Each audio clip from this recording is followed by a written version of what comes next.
Still got a great face. Wish I had teeth, man. I miss my freaking corn nuts. Man, I love them things. You can't chew a corn nut without teeth. No. And it's weird. It's been flaking off. I don't do meth, which usually that's what freaking. I see people, their teeth are all dead and Yeah, stuff. they're all gone. Yeah. Quinn, where'd you grow up? Where are you from? Well, I was born in Santa Monica. I was raised in a town called Simi Valley, which is like 6 miles long. At the widest point, it's a mile. I remember at one point, a lot of fires and the whole ring around the whole freaking valley when I was a kid. That was a trip. But yeah, so I was raised and ran cross country in school and did everything but tennis, which I hear you do. But Mom, I was a black sheep. 12 years old, I stole the off-duty cop's car. I ran into an off-duty cop's car, and I stopped in front of an off-duty cop's house. My mom said, boy, when you fuck up, you fuck up. Oh, excuse my language. What was your childhood like? I was my mom's punching bag. She was mean. She was a violent one. She drank. They wouldn't let her be a cop. That really pissed her off because she had something on her jacket for mental. Still figure. So she became the private security people. And she got like up in that lieutenant, captain, or something. She trained my dobies, attack dogs. I didn't keep everything up. Boy, she took it out on me. I came home from school one day with a fat lip because first time I experienced somebody bullying a handicapped person. It didn't seem right, so I just got in the middle and told the guy to run. Dude hit me. Mom said, what happened to you? I said, told her. She said, oh no. Prideful bitch. Taught me how to fight. Put us all in karate. When I picked it up too quick, she took me out of it. And I know she came home. Someone had called her, they got in a fight. She said, why did you hit that guy so damn hard? He's in the middle of the street, almost getting hit by cars. Remember, a month later, came home from school, she was gone. House was empty. My 3 older siblings were already out, married with kids. Sent my little brother to my dad's house. It didn't even bother me. 3 years later, I remember, it was like, damn, I'm slow, I guess, but 3 years later, when I thought about it, started crying, then it went away. 20 years later, I said, damn, my mom left me. Shit happens. And that's the way I just been living. Shit happens. Is your dad in your life? He was the guy that came by in a brown Ford pickup and bought us shoes and clothes. I remember when I went to visit him one time, he had a lawnmower, power lawnmower, and a push lawnmower. And I grabbed the push one and started doing the lawn. He was watching me. He said, son, we have this one. I said, yeah, but this one's funner. And I could smell the grass.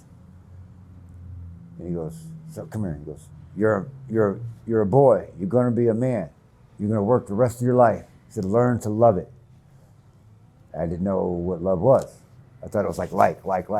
So when I was growing up, I forced myself to like things, like it. Well, my mom left. I was trying to do school and work at the same time. The grades were suffering, and I was too tired at work because of the hours.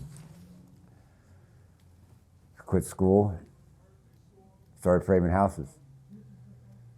What age you quit school? When? How old? What grade? 10th? 10th grade. My best friend's parents took me in as a legal guardian even. And he even said, got no problem you working. He says, just if your grades suffer, you're going to have to quit work. Well, I did the opposite. I quit school. But I went back to a community college in Pensacola, Florida, and got my diploma, which surprised me. They said I got the highest score they'd seen in the school. I always loved academics. It was easy. I'd miss a lot of, because I was stoned all the time. I'd miss during the week, but then at the tests, I picked it up and it still did it. But that part just, I mean, one thing I really wished my dad would have done was to encourage me to follow through, because it didn't exist. And right now it barely does. Sometimes I think about my mom, but it doesn't piss me off, because she never encouraged. I never got a hug from her. I used to draw all the time. I got brought home straight A's. I was almost straight A student every year. And she just said, you know what happens if you didn't get that? That encouraged me to do it, I guess, in the wrong way. But my dad loved boxing. My mom loved martial arts. I wanted kickboxing. Trying to meet him halfway, you know what I mean? She said, just kickboxing for pussies. And that's what I got. But then she'd hit me in the shins with a bamboo to make sure I fucking did it right. She said, if you're gonna do it, you're gonna do it right. All she wanted to do was bring pain. Well, pain's like not her best friend, but. Well, then what I'm doing down here is I had moved to Georgia. Actually, I went to visit friends in Georgia. I ended up staying because of the work. Because it's totally different. Oh my God, people wave at you with an open hand as opposed to one finger. And they're sincerely concerned about you. Well, I was working, flipping houses. I was too new over there, couldn't get real much work, so I was working for a guy, ended up being a foreman. S&M Construction. Sarah and Michelle, or Melissa, her kid's name, abbreviated the title. Anyway, so busy that we couldn't even do his own roof. Subcontracted it out. He calls me, I'm driving home. I already had 3 beers in me. Had my logging boots on because I was on the track hoe clearing the land, because he'd buy land, he'd clear it, grade it, bring it in for a new house and make some good money. I shouldn't have been on the roof. He's called me and said they didn't dry it in, which is they didn't put the plastic nor the felt paper in. And storms there come and go 15 minutes and dump more rain in 15 minutes than this place sees in a year. I said, okay, call so-and-so, I'll be there in a minute. Go up on the roof, 2 wraps around, doing the ridge cap. I had my corner, I'm shaking it off. Still had the damn logging boots on with no grip for incline. The 10 on 12 pitch, real steep. Stepped on the plastic, started sliding. It was sliding so fast. I couldn't grab my hammer in time to slam it in the wood to save me. So the only way I was thinking all the way down, this is gonna hurt, because it stings the feet when you land on them. Landed on my feet, rolled, kept getting up, kept falling. What the hell? People stopped by because they saw me fall. I kept falling and touching my head for blood, nothing. Sat down on a freaking stool, looked down, my knee's straight, but my foot's this way. Shattered my leg. Staph infection set in from the place because they had to put an external fixator, it was shattered. Staph infection set in, it rotted everything on my ankle. They ended up having to scrape the gristle out between my ankle bones. And they fused it. I told them I'm a motorhead. I taught myself mechanics. Love racing. Love rotisserie cars. They lied to me. They said it was going to be okay. I said, if not, cut it off. I was watching NASCAR inside the hospital. I was in there 30 days just for the infection. And I was watching NASCAR, and they zoomed in on it, and then it went like that, and they panned out, and it was a guy with a prosthetic that had the NASCAR. He had a custom one with a NASCAR emblem on it. I thought that was so cool, and I thought about it. And then I was reading a lot of magazines in there, and these guys with double amputations were rock climbing still, all kinds of stuff. And I said, tell you what, cut this thing off if it's going to be a problem. Sir, they go, why would you want to do that? I said, because I have a life. I do construction. I need to walk that top plate. I need to do the joist. I need to do this. This is what I do. And I run cross country. I need this to work. It will. I said, if it's not, cut it off. Seriously, please, cut it off. If it's going to be a problem.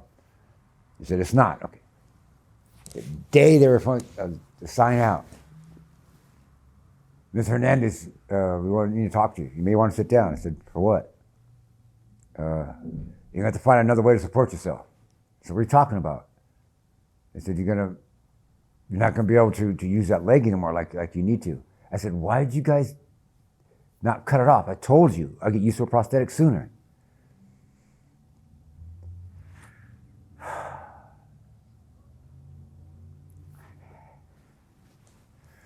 It took my livelihood away. It took my heart away. I was a full throttle guy, everything I did. I loved to run. It was my mental therapy. I couldn't work. Even when they still had the wound back on me, on the internet, halfway to get a grant from the state for truck driving. My dad did it, my brother did it, my brother-in-law did it, my grandpa did it. I knew I wasn't gonna be able to do it because I smoked pot all the time in the test. So I said, okay, let's do this. And it's what I do. I do construction. And I made a custom design. I designed his bathroom. And the idiots couldn't do it right. So I'd go in there, out of the wheelchair on crutches. I'd take the wound back up, tie it around my neck, or my ankle. And then there, set the tile, cutting and finished it. And I lagged on the grant. I lost it.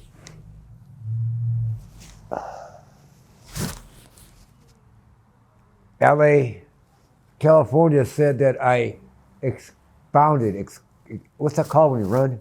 When they say when you expound or something. Anyway, I didn't check in. They said I did 3 years of that parole. Don't tell me that. And because what it was, one of the houses I was doing, the guy partial pay was, oh man, beautiful, 1967 Marlin lever action, 30-06. Oh my gosh, beautiful hunting rifle. And I knew I wasn't supposed to have, I thought it was for handguns for concealed. They said you can't have any firearms. And I thought it was for handguns because you can rob places. You ain't got to go into a place with a freaking rifle.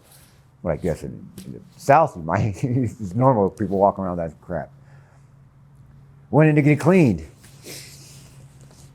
Next thing I know, a detective showed up and I got married. I'm Christian. Oh my God, how he did that was amazing.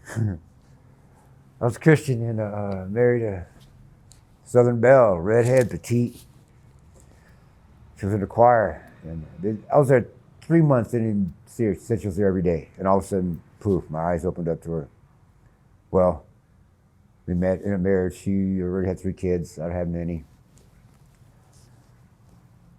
When that came up, I said, I don't know what it's for.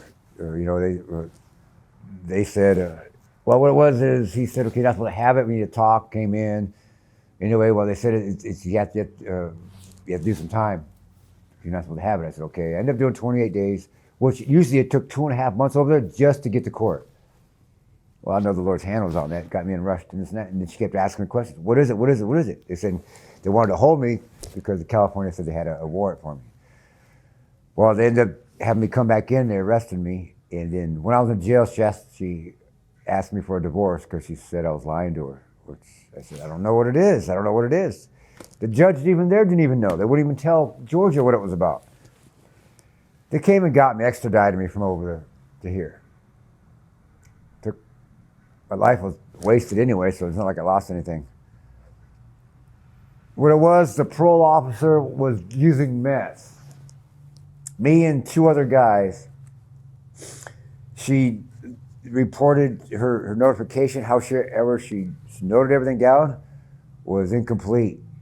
So me and 2 other guys had to do our parole over. 3 years. Over again. So when I got out, I went to a place called Old Queen of Angels Hospital, called the Dream Center. Went to discipleship there. Again, because I had gone through it before I had left. Anyhow, I went there because of my instruction skills, my skin grafts and stuff that I kept wearing holes doing construction there because high tops kept wearing holes in my skin graft. While I was there, they had to take a muscle from here, put it down here for circulation. 3 skin grafts, 3 attempts it finally took. That was another one. That was another 30 days inside the hospital. Anyhow. So I come back over here, do it, nothing happened. I'm gosh. I was the mechanic, talking to some mechanics. They asked me, they used to have a bus ministry. Took me from construction, saying, will you help him to get each year they go to Arizona, Phoenix. I said, okay. And that means I had to go off campus, had to rent a place. A month later, they kill the bus ministry. And then they have a thing saying when you leave campus, you can't come back for 6 months. Then you come back on. Well, they said I couldn't come back for 6 months. I said, wait a minute, you guys asked me to do this, and then you cut it, and then now I'm asking you to come back because you asked me to leave campus. Well, it's still, we got to hold you to 6 months. I said I knew this was Hollywood church. The appearance, so much appearance. Anyway, that left me on the street, high and dry. Go to my cousin, got my license, drive trucks. I was driving trucks. I had a Maxima and a Yukon. I didn't want to pay insurance for both.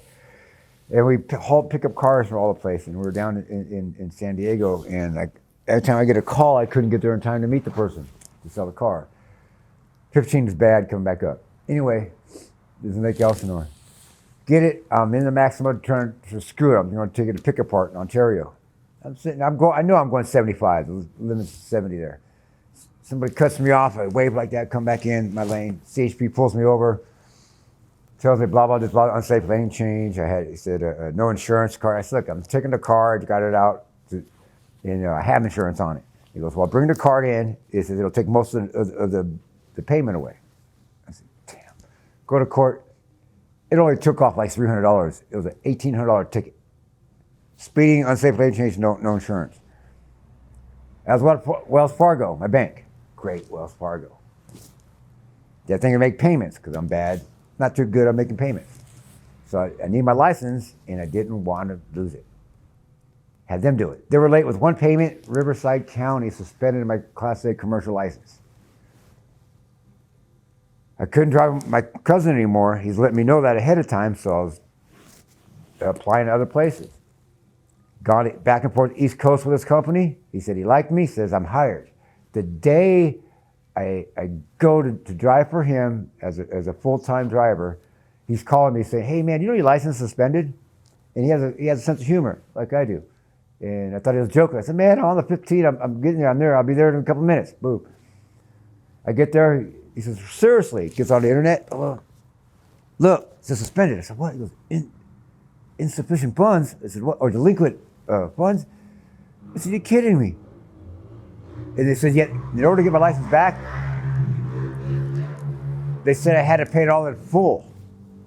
And there was $800 left on it. And all I had left saved was enough for 1 month's rent and insurance for my Yukon. And I said, something will come.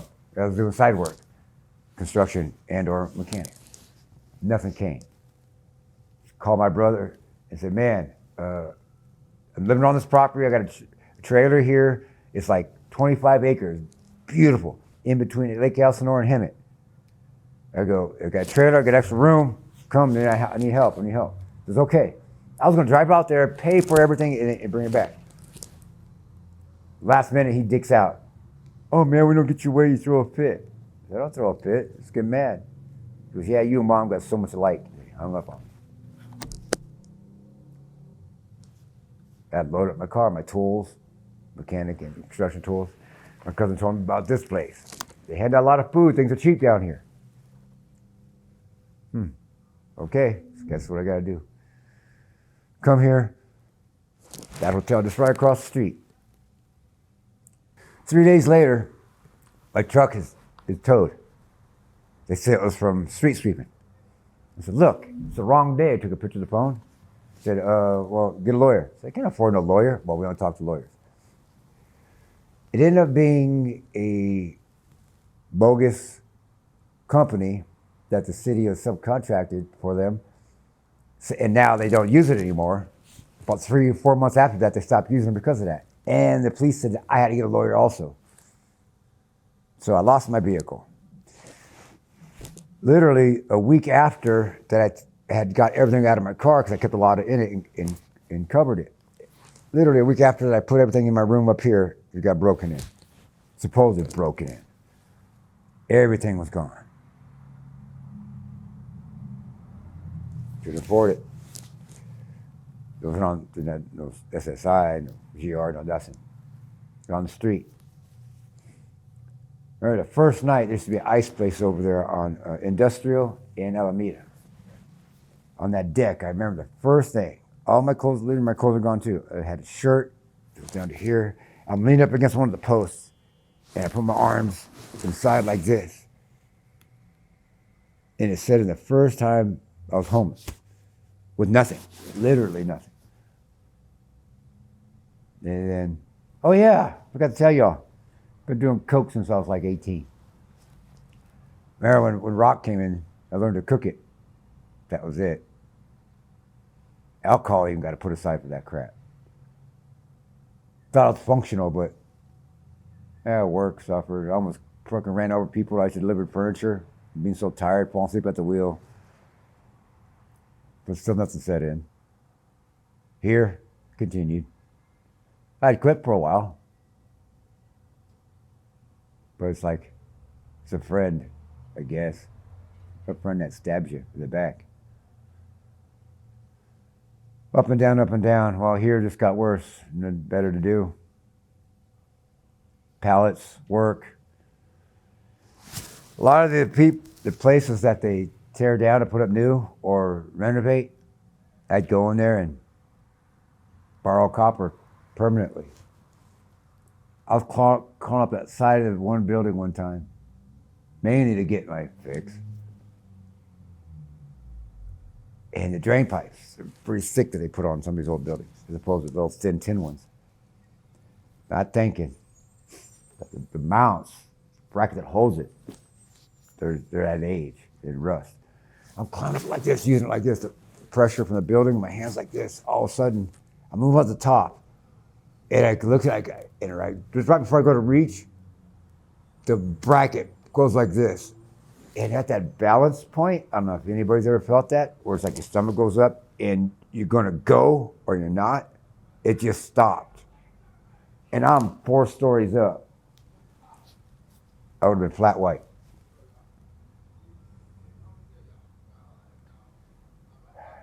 Went down the next one, window sill, down to this fire escape. Didn't do nothing to me. Found another way in. Come down here. They don't have a friend down here. No one I consider friends. Everybody says, yeah, watch your stuff. They're the ones that get in it. Say, oh, I left for a moment. Fights. When I'm in this area, literally for the first 3 years, 3 fights a day. Literally, 3 fights a day. It's like my mom honed me for this.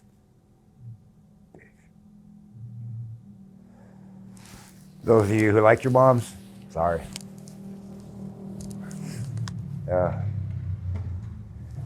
Just for instance, a couple minutes ago, I'm talking with this dude. This other dude just unintentionally just, literally, right here, it comes back in. So yeah, no concern, no desire to even respect anybody. Doesn't exist down here. How many years have you been down here? 10 years. 10. I remember this dude he calls himself Mayor. I forgot his name. He's white and he's got a little beard. And he walks around like he owns the place. That's what he calls himself Mayor. I remember when I was here barely a year.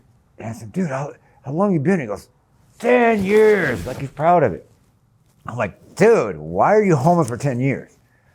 Or how is it that you can be homeless for 10 years? You have to survive one way or another. I thought the dude was nuts. Well, I must be nuts because now I'm 10 years. Why? The fucking attitude. Wanting the next hit. Drinking. When I drink, it's just like, fuck it. The fucking attitude's kept me here. What's your biggest regret?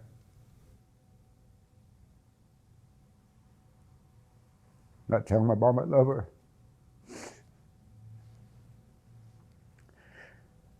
And I've seen it in movies and stuff. People with tattoos, mom, and fucking knife through it or line through it or something. I just didn't. I know. My mom was the one that just fed me. So like, nothing. Just she brought pain, one emotional, physical. She brought food, shelter. There was nothing about it other than that. My dad. So sort of the only thing he ever said to me was about the work. My brother's Satan, older brother. Guys, just mean as hell. And all those thoughts sometimes come up, especially when I drink, they come up and it just doesn't end. It's like a revolving door, a cycling. It's that fucking attitude, isn't it? People see me and they say, why are you here? You seem to have a sense. Of course, in my freaking stupid ass sense of humor, I said, no, I got $1. They sort of laughed, but I just don't. The encouragement, the follow through part. I mean, I got it to encourage people with it, say this or that. When I'm working, nothing stops me at that point. It's got to get done. Got to get done. I remember, oh my gosh, I have a C5 license when I first did it. Concrete masonry. My first estimate, I was $7,000 off, but I had to do a contract, so I had to eat it because I signed the contract. $7,000 off because I was stoned. You think that might ring some red flags up? No. I might joke around with this and I tell people, I think I got Dane damage from birth. They said, what? Oh, I mean brain damage. You know? How do you support yourself if you're still using crack? I'm known as a battery guy around here. Car batteries, truck batteries. There's nothing to ever to be proud of. But I don't do from no disrespect for small people. I do for businesses because they can absorb it. Not that they should, but it's easier for them than somebody that's in, say, my shoes. One of the hardest things I've seen out here was a lack of something in someone's heart and their mentality. It's something to steal from a homeless person, but a sleeping homeless person. It just wrenches something inside. That person's struggling so freaking hard, and it was most vulnerable state. It's like that person earlier just nudges in, doesn't think even nothing, doesn't care. Got nothing to do that. Even a woman, I saw a woman that was sleeping, her purse was there. Guys just trying to be all soft, taking her freaking purse. And what I do is any better? No. I'm proud of it. But it gives me my 2-liter bottles of soda a day and 3 packs of cookies. I'm a sugar fanatic. I've been hyper since I was a kid. Oh yeah, and I mentioned my alcohol, my rock. It doesn't even do it anymore, but yet I'm still chasing it. Alcohol always does. Matter of fact, that's what I was going to get. I was going to get a beer when I saw you. Is alcohol your go-to or is crack now? It's getting more alcohol again because it's weird. It's just not, I guess the body ain't making the dopamine that the Coke releases, I guess. But one of the things also is the partial paralysis is getting worse. And I got that because about the third year I was here, I got jumped by gang members because they couldn't they couldn't scare me. They couldn't, when you intimidate me. Thanks to Ma. I was in this veterans place. It was half veteran, half homeless over there at Crocker, and it was infiltrated with the drug dealers. They let the people that ran the place let them keep their stuff in there. The bulk of it. One of the guys thought his shit didn't stink, and I'm sitting there mopping the floor, and this walks right in it and walks out. I said, dude, at least you could wait till it's somewhat dry. And then I finish it up, I come back and he's sitting on my freaking bed. I go, dude, you're gonna wanna move. And he didn't. He stood up and got in my face, like that, boom. He got up. Next thing I know, I see him looking at me like this, and then his eyes moved. And then when I went like that, all I saw was yellow. And it was a mop ringer. Ah, someone hit me from behind. And then they continued to stomp me. I woke up 3 days later in the hospital. And I have reconstructive surgery. I've got stainless steel mesh in here. And this eye was lower. Anyway, they had to do a bunch of shit. But it's partial paralysis because when they put the metal in, they cut some nerves and stuff. So it's either the dopamine is not being produced as much as it used to, or the partial paralysis is going because now I can't even hit the pipe right. But yet it's still try. One thing, I can still fucking drink from the bottle damn good. Well, a lot of it gets down on this. I just don't know. I don't feel stuck. Mainly because it's mainly my own doing. And I keep just thinking, is it because my dad didn't say it? I mean, a lot of people, the parents, the dad is the one that teaches this and that, and the mom just, the morals keeps them in line, but didn't get jack. And there's a lot of people that have been in my situation, and yet fate, or something. There's got to be something better than this. You think not having a dad in your life was one of the reasons you're here? I don't know. Maybe I'm making it one of the reasons. I miss him. He died in 05. Oh my gosh, when I was married, her name was Cindy. Cute as you, sweetie. I miss her. She, God, within a month, I lost my dad and she lost her mom.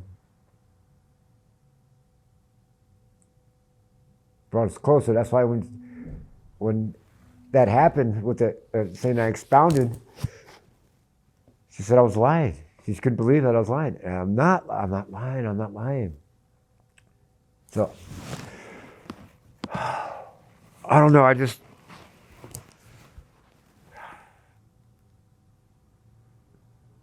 I don't know. It's got to be me. My actions, lack of actions, proper actions.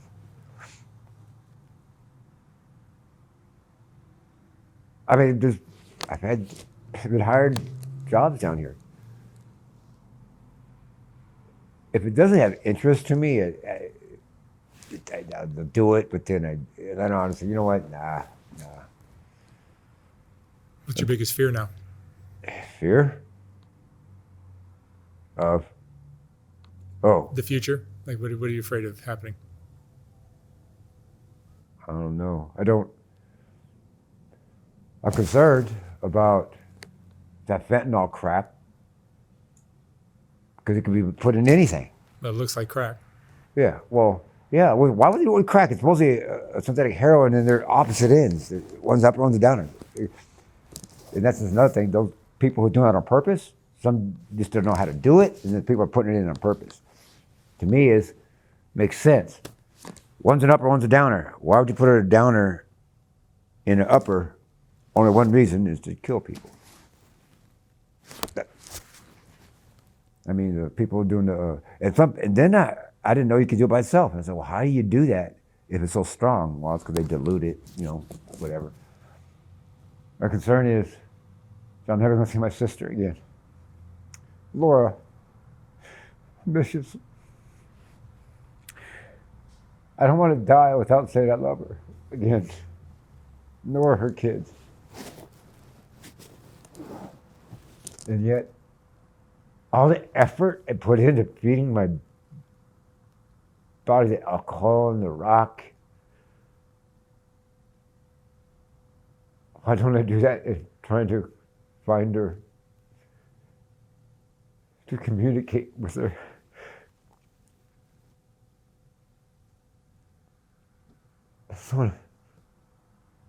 Her husband's asshole is not paying child support, and She had so much. She did by herself. Man, I'm in this. I was just thinking the other night, why am I in this? Why am I still here? Oh yeah. Tink tink. Oh yeah. I don't want this anymore. I've been saying so much this last month. I don't want this anymore. But it's my actions that are keeping me here. And that makes me angry. And then I know there's assholes out here. So when I'm angry, that's when I'm drinking, I go looking for it and I find it. I don't start anything. I just wait. Someone's going to start it. I don't like hurting people. Just became good at it. I don't start shit. I just finish it. And down here, perfect place for that. Sometimes I feel like my mom honed me for this, like somehow unknowingly or unwittingly, she knew and did it. And I don't get intimidated. I mean, when you said fear, I'm like, yeah, fear, I guess fear of something, not, concerned of falling off a building or getting run over by these cars. The drag strip, oh my God, Alameda, or right there on Central in between 7th and 8th, is a drag strip right next to the produce place. I used to stay there right in front of the candy place. And people have been hit there.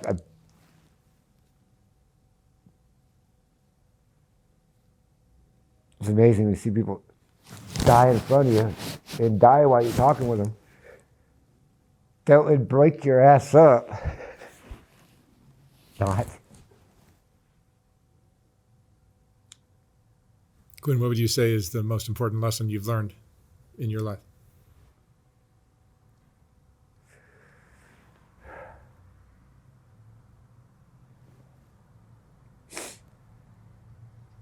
Practically?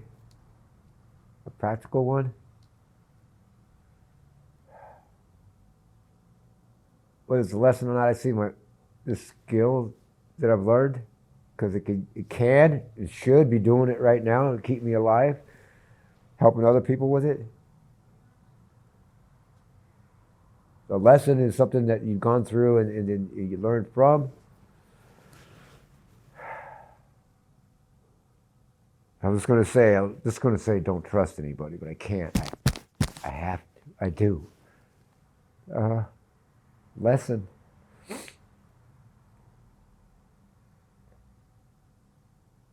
Well, one of them, just when somebody's an asshole to you, just don't crack them, because they come back with 3 or 4, and pussies they are.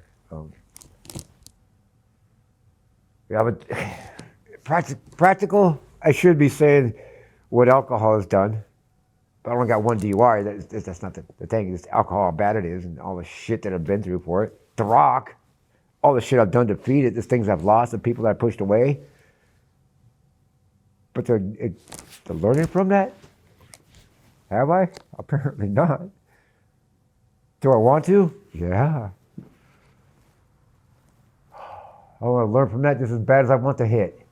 Does that make any sense? Oxy freaking moron. What's that called? Catch 20? Catch 20? Catch 22? Yeah, catch 22, yeah. Pickle? I remember baseball. I was stuck only in one of those. Didn't get out of it.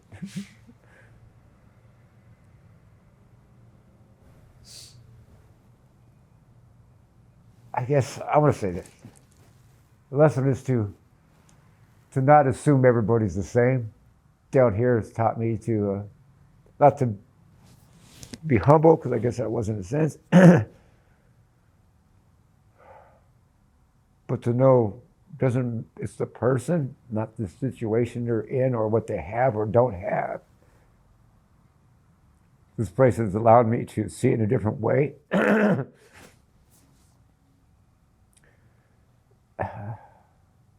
To care for people more so than I did before. For the lack there is that I don't care for myself. and being sober right now, whether it's long enough for shit to work in the head, for me to acknowledge it, to accept it, and do something about it. Like right now, it's just, I was going to get a beer. I call it my breakfast of champions. I don't want this anymore. Does it have a Benjamin lesson to teach me to leave, to do something about it? Apparently not. I want to learn, but have I? I don't want this anymore, but yeah, I'm still here. All right, Quinn, thank you so much for sharing your story. You're welcome. Wish you the best of luck out here. Thank you. Thank you.